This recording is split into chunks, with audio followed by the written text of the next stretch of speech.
Eu acredito que Deus Ele está nos proporcionando a gente andar em lugares a qual a gente ainda não acessou,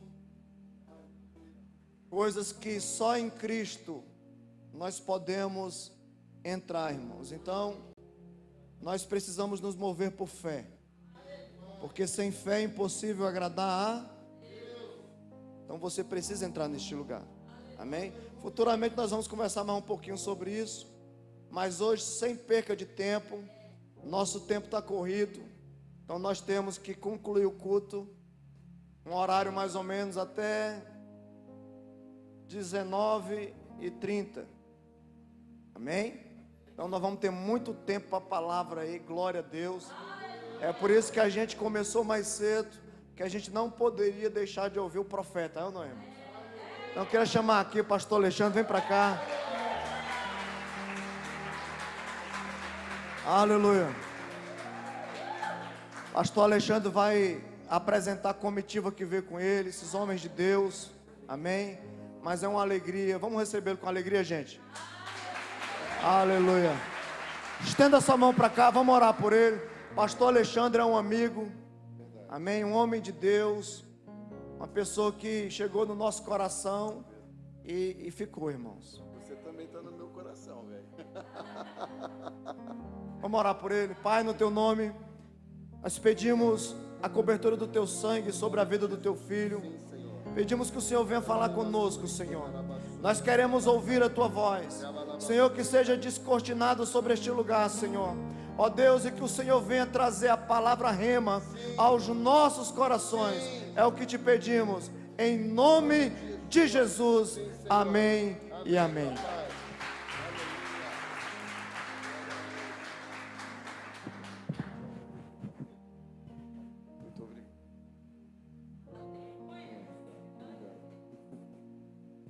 Glória a Deus. Fala assim comigo, Deus é bom. Deixa eu falar, pastora Normânia, eu já me sinto em casa aqui, viu, pastor Jean? Amém, queridos? Deixa eu dizer uma coisa para você, nós fazemos parte da mesma igreja, porque a igreja de Cristo só existe uma na face da terra. Aplauda ao Senhor em nome de Jesus. Aleluia. Só existe uma igreja. Deixa o meu chofar que daqui a pouco ele vai berrar aqui. Aleluia. Então, alegria muito grande. Eu estou aqui com o pastor Marcos, com o profeta Christian. São filhos espirituais que o Senhor nos deu. São presentes preciosos do Senhor. Eu amo a vida de vocês. Eu costumo dizer o seguinte, pastores. Se tem algo assim, existem algumas coisas que nós reconhecemos na identidade que Deus nos deu. E uma delas que eu reconheço na minha vida é ser pai. Então a gente procura inserir os filhos nos mesmos ambientes que nós caminhamos e nos movimentamos. Para que eles respirem as mesmas coisas, para que eles... há uma transferência de coração, entenda algo. Que a condição de filho... é diferente do... Olha só, você pode ter a condição de filho, mas você não ter o coração do pai. Você está entendendo isso? Você pode ter a condição de filho, mas não ter o coração do pai. O que o Senhor quer, queridos, é que eu e você não tenhamos apenas a condição de filhos. Por quê? Porque a condição de filho te dá acesso à herança. Mas o coração do pai faz com que você transfira a herança para os outros. Amém, queridos? Então a condição de filho te dá acesso à herança.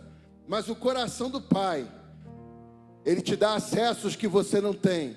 Isaías capítulo 22, verso de número 15. Havia ali um determinado homem chamado Sebna. E esse homem, a palavra Sebna significa homem valoroso, homem vigoroso. E nesse texto o Senhor ele diz Sebna, e aí o Senhor ele começa a chamar a atenção desse homem. Sebna, presta atenção numa coisa. Você quer uma posição que não é sua. Ele era um administrador, e aí Deus fala que tiraria a posição de Sebna e daria para Eliaquim. A palavra Eliaquim, deixa eu ler esse texto com você rapidinho. É só uma introdução, mas eu preciso ler isso para você. Isaías capítulo 22.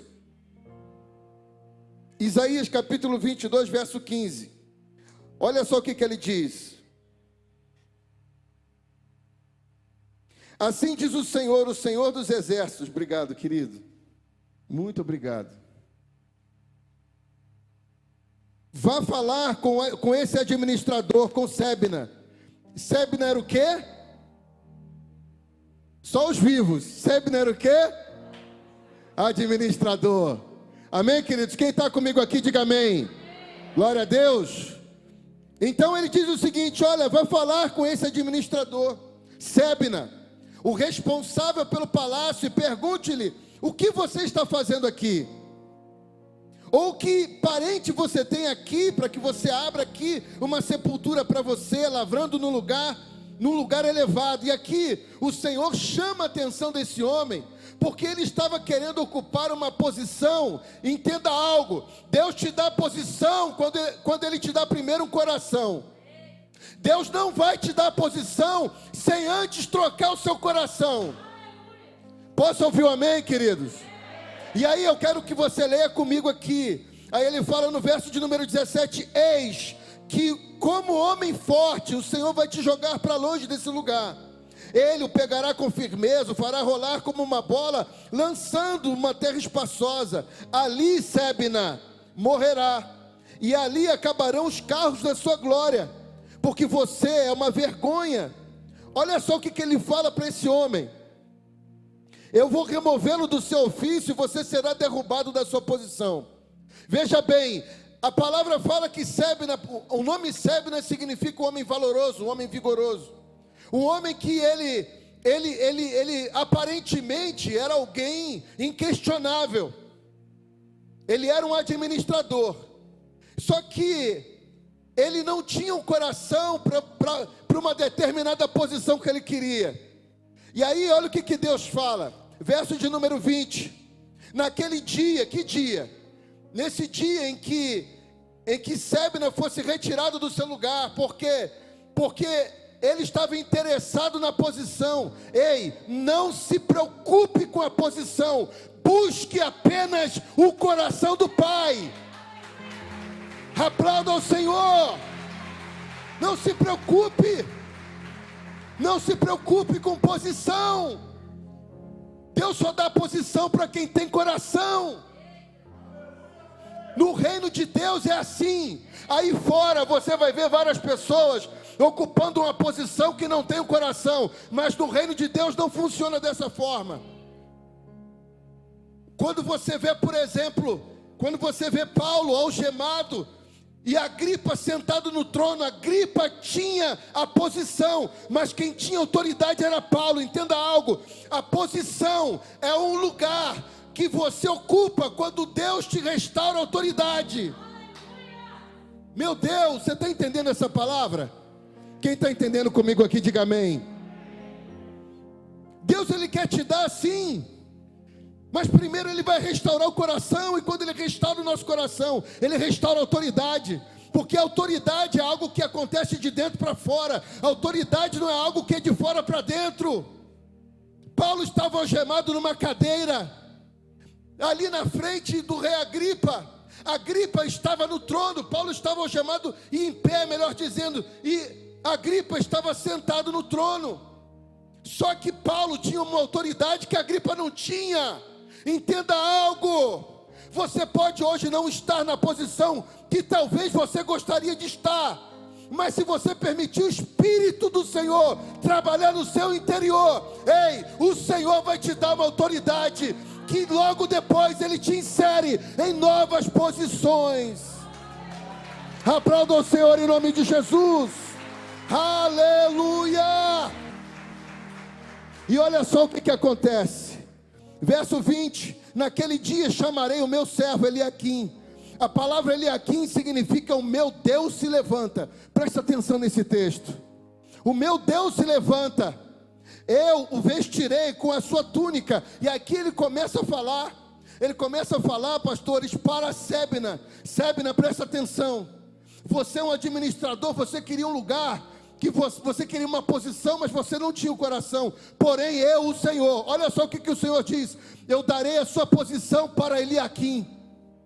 Eu darei a sua posição para Eliaquim, sabe por quê? E aqui ele continua dizendo: eu vestirei ele com a sua túnica, com a túnica que você usava, irei cingi-lo com a faixa que era sua, e lhe entregarei nas mãos o poder que você tinha. Meu Deus! Porém, olha só o que ele diz: e ele será como um pai para os moradores de Jerusalém. Aqui ele continua dizendo: porém sobre o ombro dele, de Eliaquim, as chaves. Porém sobre o ombro de Eliaquim, chaves, as chaves da casa de Davi. Ele abrirá e ninguém fechará, fechará e ninguém abrirá. Vou fincá-lo firmemente como uma estaca, e ele será como um trono de honra para a casa do seu pai. Amém, queridos? Olha só o que Deus faz. Alguém que não tinha o coração perdeu a posição. Presta atenção, porque quando você perde o coração, é questão de tempo para Deus te tirar da posição. Para Deus te tirar. E aqui ele diz o seguinte: olha o que ele faz. Olha, eu coloquei as chaves no ombro de Eliaquim. Por quê? Porque Eliaquim não era apenas um administrador. Eliaquim era um pai. Eliaquim tinha um coração de pai. Eliaquim cuidava. Eliaquim se preocupava. Eliaquim, ele olhava para o povo na perspectiva do Senhor. E ele coloca as chaves nos ombros. Fala para a pessoa que está do seu lado: você precisa de chaves. Mas ele não vai te dar nas suas mãos. Fala assim para ela: ele vai te dar nos ombros. Sabe por quê? Porque ombro fala de responsabilidade. Chaves são liberadas para quem assume as suas responsabilidades. Meu Deus! Chaves são acessos. Ei, chaves são acessos. Chaves são acessos. Deus, ele diz aqui em Isaías 22, no verso de número 20, verso 21, 22, ele diz o seguinte: Eliaquim, eu colocarei chaves nos seus ombros. Chaves falam de acessos. Sabe o acesso que você precisa? Quem é que precisa de alguns acessos aqui na sua vida? Diga amém. Sabe esse acesso que você precisa? Está esperando você assumir a responsabilidade que ainda não assumiu. Sabe por quê? Porque ombro fala de responsabilidade. Existem coisas que você precisa assumir. Não pode ter medo, porque a responsabilidade, ela não vai acabar com você. Ela vai te inserir numa nova dimensão espiritual. Ela vai te dar um novo acesso que você não tem, a realidades que você não viveu, a lugares que você ainda não foi. Aonde que os sacerdotes carregavam a arca? Fala para a pessoa que está do seu lado: nos ombros. Ei, meu Deus do céu, olha aonde ele decide colocar chaves. Para quem decidiu carregar a arca.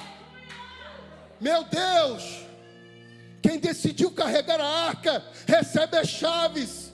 Se você decidiu carregar a arca, ei, pode estar difícil, pode não estar fácil, você pode estar vivendo um período, sabe, estreito, mas o Senhor manda te dizer: não para em nome de Jesus.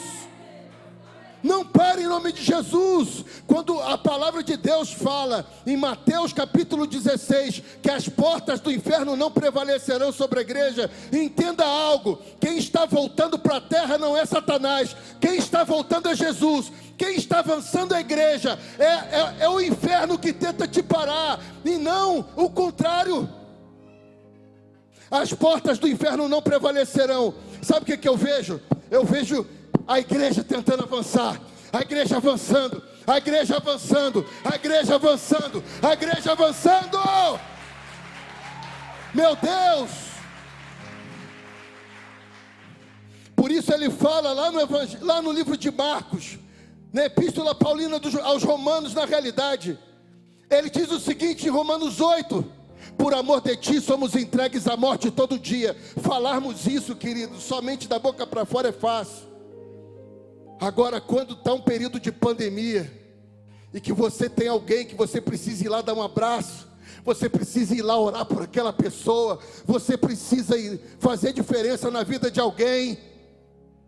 Por amor de ti somos entregues à morte todo dia. Será que esse texto que tantas e tantas vezes nós dissemos, declaramos, profetizamos, agora é a hora de você dizer para Deus e para todo o inferno que você acredita nessa palavra?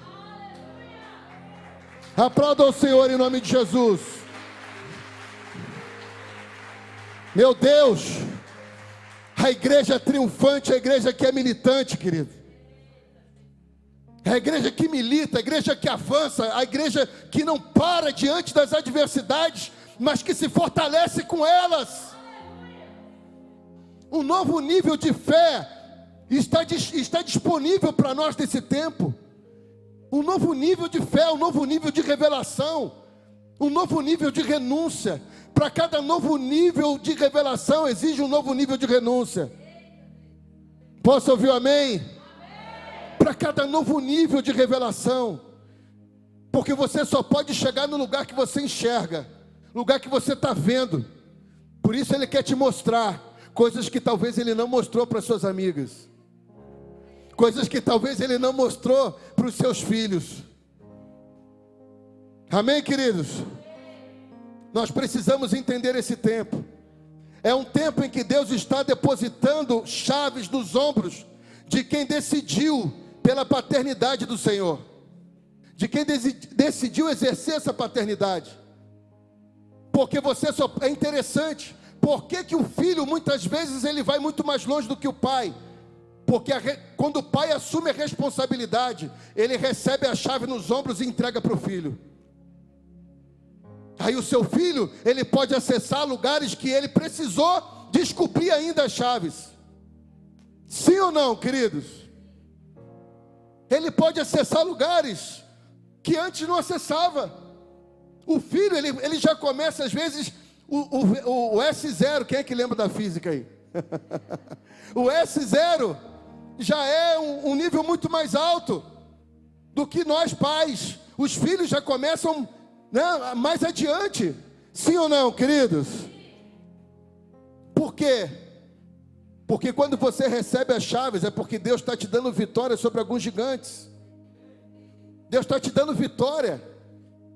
Por isso que os seus filhos, eles vão caminhar e eles vão avançar. Eles não vão precisar vencer os gigantes que você já venceu. Posso ouvir um amém? Porque assim você vai inserir ele em novas realidades. Realidade dos céus. Amém, queridos? Nós estamos vivendo dias pontuais. Deixa eu dizer uma coisa para você. 2 Tessalonicenses capítulo de número 2. O Senhor, Ele fala que o filho da perdição não irá se manifestar sem que antes venha apostasia. E a apostasia, ela vem por causa do caos. O caos que eu e você estamos vendo fala de um período na história da humanidade que antecede a revelação do anticristo. E a mesma palavra de 2 Tessalonicenses capítulo 2 fala que Jesus Cristo virá à terra e matará o anticristo. A mesma palavra, a minha mesma Bíblia é a sua. Então você não precisa ter medo, porque Ele já venceu. Ele veio antes e venceu o pecado. E Ele virá depois e vai vencer o espírito de engano. Porque o espírito de engano é o espírito do anticristo. Ele continua nos enganando de tantas coisas. Continua nos enganando acerca da nossa fé. Continua nos enganando acerca das possibilidades. Continua nos enganando dizendo que tudo vai acabar. Não vai acabar. Deixe o Espírito governar você. Não seja governado por esse monte de notícias. Nós precisamos estar informados, mas não precisamos nos sujeitar ao medo. A informação é importante, mas ela não pode parar o seu avanço. Amém, queridos? Aquele que está trabalhando, que tem alguns, estão, sabe, perecendo nesse tempo. É exatamente nesse tempo que a gente vai se levantar como igreja para ajudar quem não pode. Se o templo ficou limitado, as casas continuam abertas. Meu Deus! As casas continuam abertas. Nós continuaremos sendo igreja. Nós não dependemos dessas coisas para sermos igreja. Nós dependemos do Espírito do Deus vivo para sermos igreja.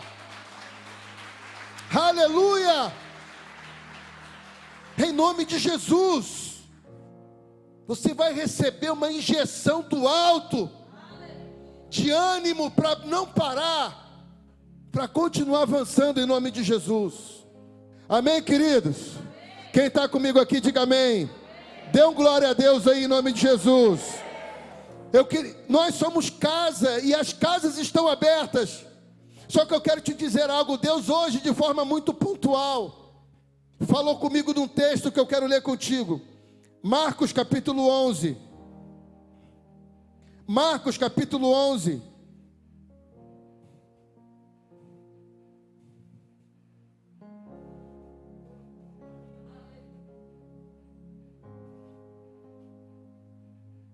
Amém?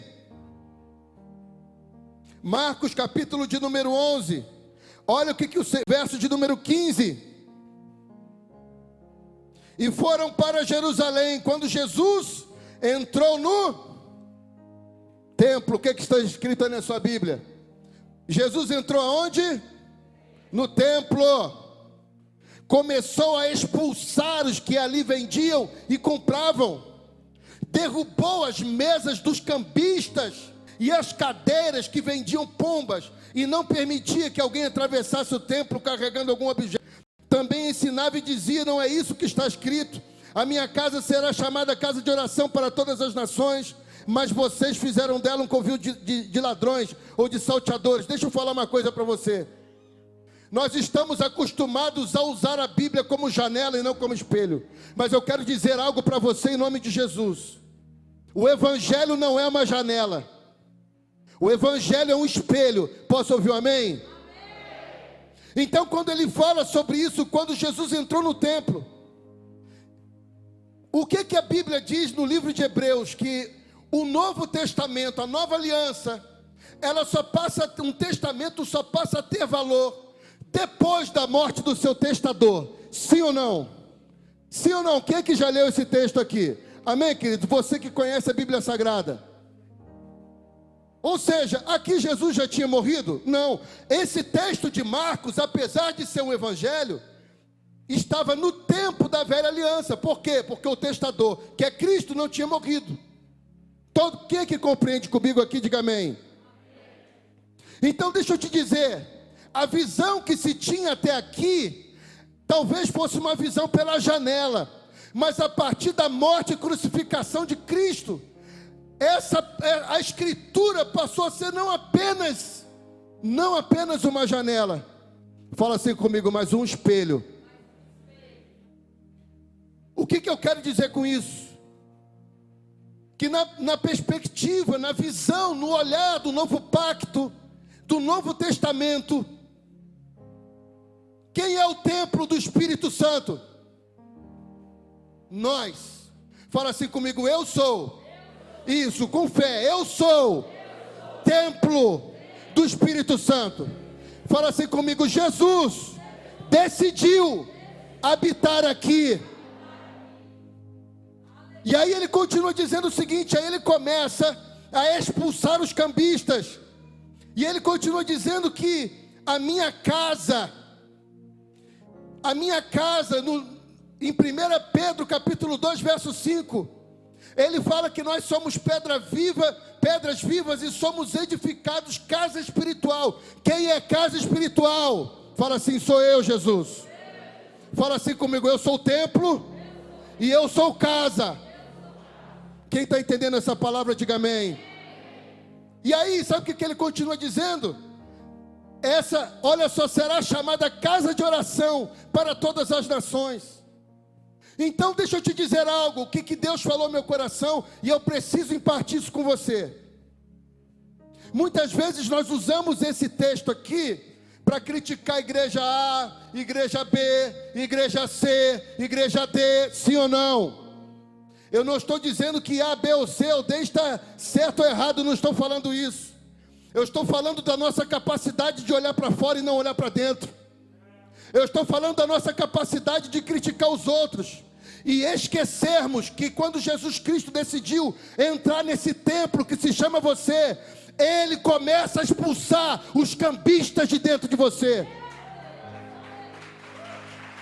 Meu Deus! Sabe quem são os cambistas? É tudo aquilo que negocia negocia a palavra, é tudo aquilo que negocia a vontade de Deus. Sabe os cambistas que existem dentro de nós? Ele não deixa você ser fiel no dízimo e na oferta. Os cambistas que estão dentro de nós, Ele não deixa você ser fiel com a sua devoção. Você não consegue ter uma vida de oração, porque a palavra diz que nós seremos casa de oração. Meu Deus! Casa de oração. Casa de oração. E Ele dá uma identidade. Você é uma casa de oração. Ele fala casa de oração para as nações. Ele fala de uma identidade. Você é casa de oração. E Ele fala de um destino para as nações. Só que você não vai às nações enquanto você não se transformar numa casa de oração. Enquanto eu e você não formos casa de oração, haverá cambista aqui dentro. Sabe o que o cambista vai fazer? No momento da briga, sabe o que o cambista faz? Ele não perdoa, ele acusa. Sabe, no momento das desavenças, sabe o que o cambista faz? Ele vira as costas, não estende a mão. Esses são os cambistas que nós alimentamos. Os cambistas que existem aqui dentro. Deixa eu te dizer algo, Deus não vai se relacionar com o seu personagem. Ele só se relaciona com a sua versão verdadeira. Talvez o seu irmão da igreja conheça o seu personagem, mas ele conhece a sua versão verdadeira.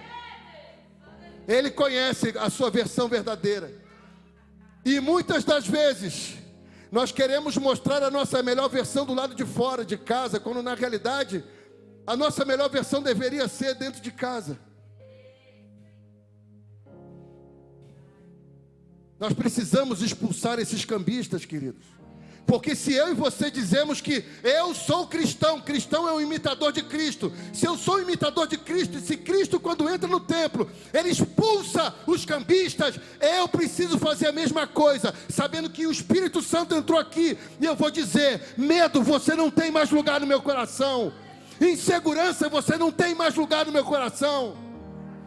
Meu Deus, infidelidade, você não tem mais lugar no meu coração. São os cambistas que nós alimentamos. Os cambistas que estão comercializando, estão negociando. Qual é a principal característica de um cambista? Ele é um negociador. Você negocia o tempo, você negocia para não estar no culto, negocia para não ler a palavra, negocia para não ter o seu tempo devocional de oração de qualidade. São cambistas.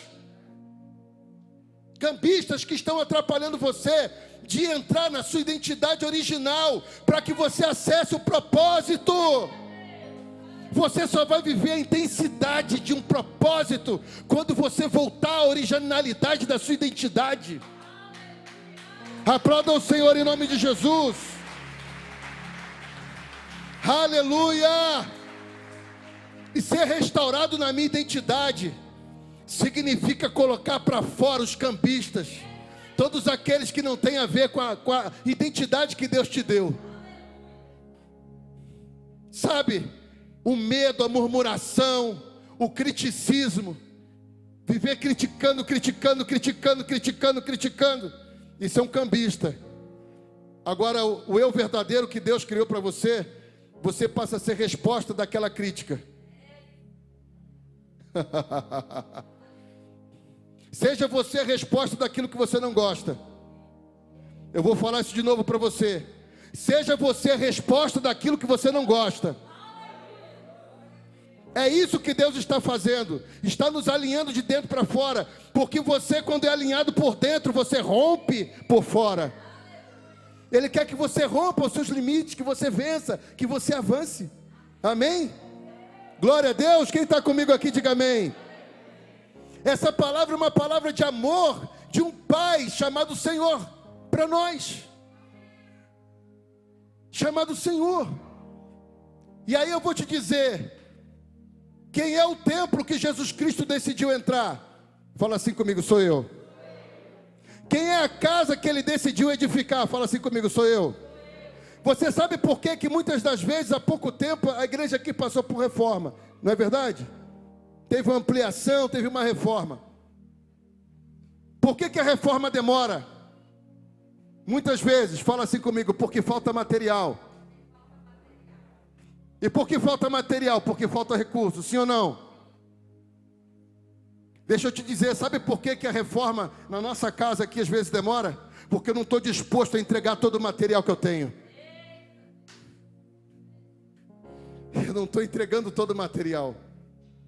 Eu estou entregando só um pouquinho de material, aí dá um avançozinho, aí eu paro. Não, vamos devagar. Quando na realidade, essa casa, ela já poderia ter uma outra forma, um outro desenho. Quem que está comigo aqui na palavra, diga amém. Jesus, ele entra no templo e começa a expulsar aqueles que vendiam ou compravam. Derrubou as mesas dos cambistas e as cadeiras dos que vendiam pombas e não permitia que alguém atravessasse o templo carregando algum objeto. Também os ensinava e dizia, não é isso que está escrito, a minha casa será chamada casa de oração. Ei, esse endereço mudou. É nós, é isso aí mesmo, pastorzão. Essa casa de oração somos eu e você. E eu quero te chamar a atenção para algo, queridos. Nós estamos, agora você acredita de verdade, seja sincero comigo, pensa comigo em nome de Jesus. Você acredita que se nós fôssemos casa de oração, de verdade, essa pandemia conseguiria avançar? Para e pensa comigo. Existem muitos se servindo da fé de poucos, porque não tem vida de oração, não tem vida de consagração. Queridos, são coisas básicas do Evangelho. Eu ainda continuo acreditando na Bíblia, eu ainda continuo acreditando em orar, eu ainda continuo acreditando em jejum. Ei, não tem invenção. São coisas simples. Não é verdade? São coisas bem simples, mas que elas podem transformar. É interessante que quando nós tomamos para nós de volta a nossa identidade como casa de oração, quando ele fala casa de oração para todas as nações, o destino ele vem depois da identidade. Primeiro a identidade, depois o destino. Por isso que muitas vezes nós caímos em destinos errados. Por quê? Porque fomos conduzidos por uma identidade que não é a original. Aí acabamos construindo o que não deveríamos ter construído. Acabamos nos envolvendo com o que não deveríamos ter nos envolvido. Não é isso que está escrito, a minha casa será chamada casa de oração. Casa de oração. Fala para a pessoa que está do seu lado, você é casa de oração. Agora você vai perguntar para ela com fé, como é que está a sua vida de oração?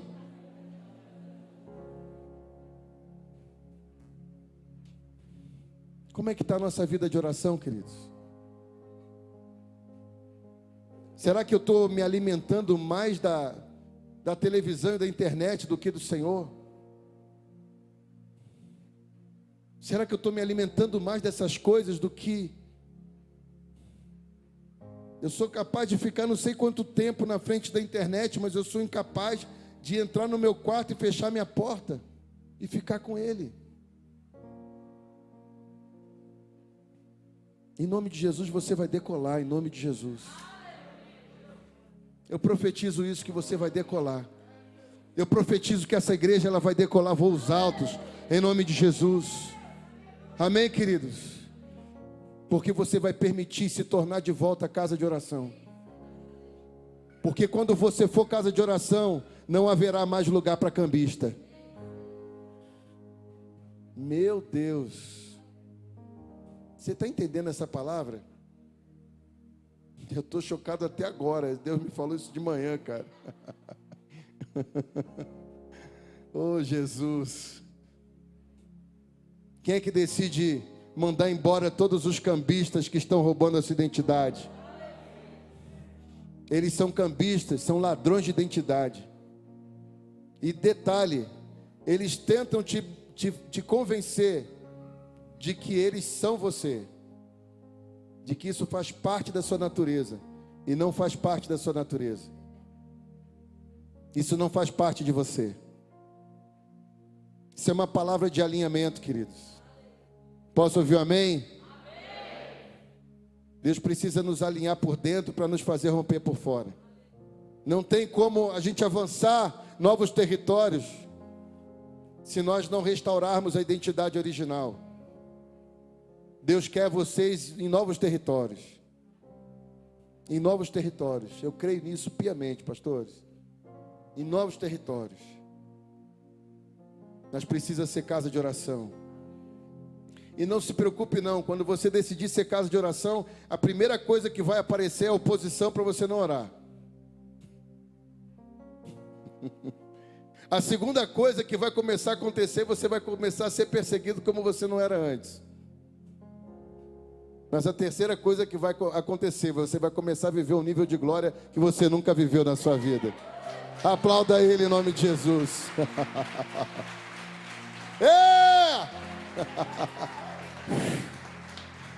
Você vai começar a viver coisas que você não viveu. Em Romanos 3:23 fala que todos pecaram, pois foram destituídos da glória. Todos pecaram e foram destituídos de quê? Da glória. Você por quê? Porque ninguém pode perder a presença de Deus. Ah, pastor, isso é uma heresia. Não, porque Deus é onipresente. No Salmo 139 fala: se eu olhar para os céus, ali tu estás. Mas se eu olhar para o Seol, tu estás também. Qual é a diferença? Que existem lugares que Ele já se manifestou e existem outros que Ele ainda não se manifestou. Quem é que está entendendo essa palavra comigo? Diga amém. Então todos pecaram e foram destituídos da glória. Se Deus é onipresente, eu começo a entender que em todo tempo eu tenho a oportunidade de respondê-lo com honra, de respondê-lo com obediência ou de respondê-lo com desonra ou com desobediência.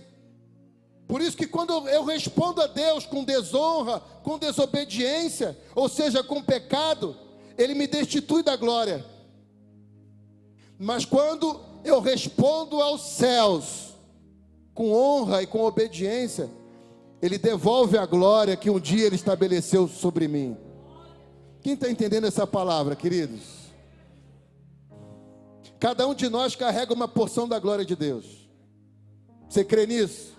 Eu tenho certeza aqui que muitos de vocês fazem muitas coisas que eu não tenho nem noção, conseguem perceber coisas, entender coisas que eu nunca vou conseguir entender no seu nível. É verdade. Nem que seja cuidar de uma criança, nem que seja, não importa. Cada um carrega uma porção da glória de Deus. Assim como eu carrego uma porção, você carrega outra porção. Então é algo realmente, quando nós entendemos que, quando eu respondo à presença com pecado, eu sou destituído da glória.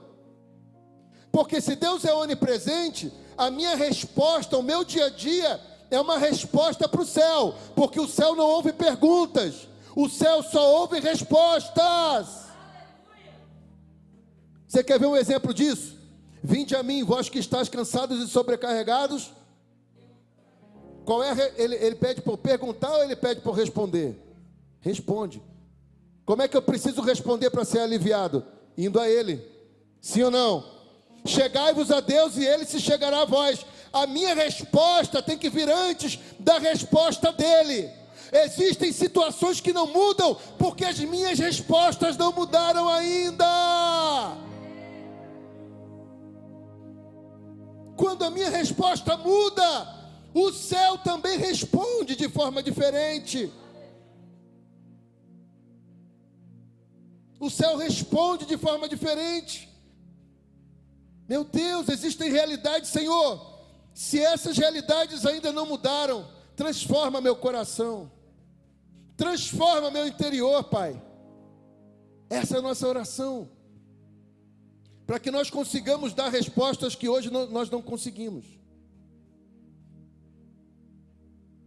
Mas o que é que vai te ajudar a dar a resposta que você não consegue? Quando você decidir voltar a ser uma casa de oração.